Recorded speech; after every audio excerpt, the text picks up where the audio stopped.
श्री राम जी जब बालक और बाल लीला अपने तीनों भाइयों के साथ कर रहे थे, सबसे अधिक स्नेह कैकेयी मैया करती है। पाला ही कैकेयी मैया ने है, उनका तो स्नेह अगाध है। एक बार श्री राम अपने भाइयों के साथ छिपने वाला खेल खेल रहे थे और भागते भागते कैकेयी मैया के भवन में आ गए छिपने के लिए।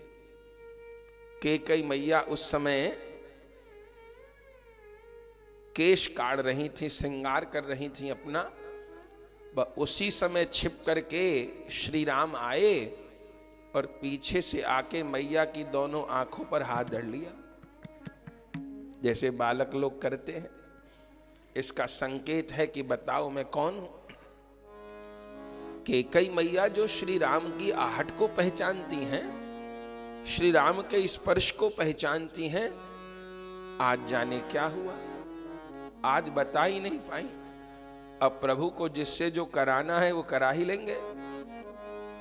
भगवान पूछें कैकेयी मैया कभी कहीं भरत होगा, कभी कहीं लक्ष्मण होगा, कहीं कहीं शत्रुघ्न होगा, श्री राम का नाम ही न बोले। आखिर में तो भगवान ने हाथ उठाया और जैसे राम जी को देखा, अब कैकेयी मैया कोई आशा नहीं थी कि राम भी शैतानी कर सकते हैं।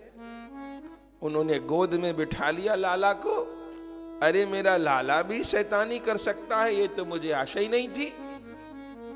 श्री राम ने कहा मैया आज तो आप हार गई।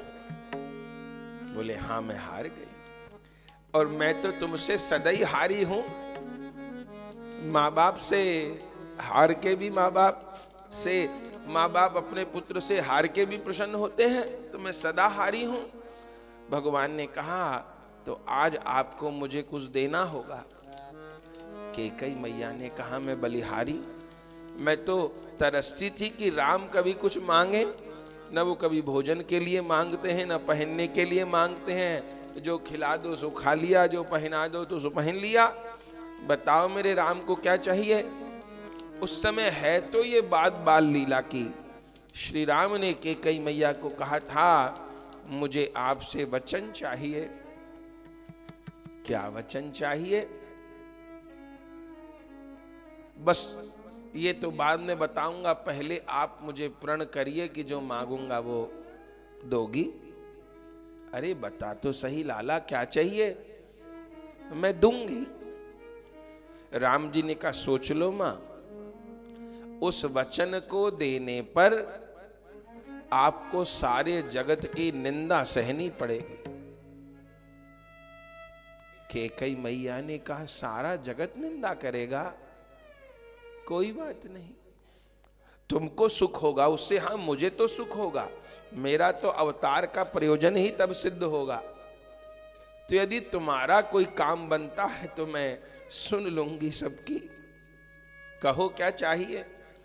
राम जी ने कहा मां हो सकता है तुमको पिताजी भी त्याग दे, तुमको वैधव्य भोगना पड़े। कैकेयी माता कहती हैं कैसी बात करते हो रामभद्र, मेरे पति मुझे त्याग दे, हाँ, और हो सकता है भरत लाल भी आपको त्याग दे। कैकेयी मां ने कहा पति भी त्याग देगा और पुत्र भी त्याग देगा, हाँ, पर तुम तो नहीं त्यागोगे। बोले नहीं मैं तो नहीं त्यागूंगा। तो कोई बात, तेरे फूलों से भी प्यार और तेरे कांटों से भी प्यार, जो भी देना चाहे दे दे करतार। मैं स्वीकार करती हूं पर वर तो मांगो, ये तो खेल गंभीर हो गया। तब राम जी कहे हैं हे मैया मुझे ये वर चाहिए, जब कभी मेरे राज तिलक की चर्चा चले, पिताजी मुझे राजा बनाना चाहें, उस समय आग्रह करके किसी भी प्रकार आप मुझे वन में भेज देना। बस मुझे यही वर चाहिए। तो वन में जाके क्या होगा। बोले अभी तो केवल अवध बिहारी राम हैं, अभी मुझे घट घट बिहारी बनना है, केवल अयोध्या के राम, मिथिला के राम नहीं, जन जन का राम बनना है, घट घट का राम बनना है। यदि मैं यहीं तक रह गया तो पूरे भारत वर्ष का कल्याण नहीं हो पाएगा। मां, आपको ये करना होगा। और उस समय माता केकई ने वचन दे दिया था। और बंधुओं, केकई मां ने इस प्रस्ताव को स्वीकार कर लिया था।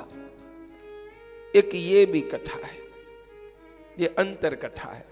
लीला के दो दो पक्ष हैं, एक शिक्षा ग्रहण करने वाला पक्ष है और एक लीला परिकर का अपना वास्तविक पक्ष है।